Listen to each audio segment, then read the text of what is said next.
Samantala, pinasususpindi na ni Pangulong Ferdinand Bongbong Marcos Jr. ang pangongolekta ng lahat ng local government units ng tinatawag na pass-through fee.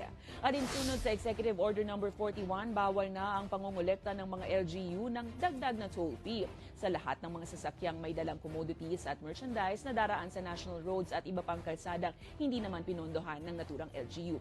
Ilan sa mga ito ang market fee, delivery fee, sticker fee, mayor's permit fee at iba pa. Madalas raw kasi ay pinapasa lang din ng logistic companies ang dagdag gastos na ito sa mga consumer. Bukod rito, ayon kay Pangulong Marcos, mapapabilis rin ito ang pagdadala ng pagkain at mga nakuling isda galing sa mga bukid at dagat papunta sa mga palengke.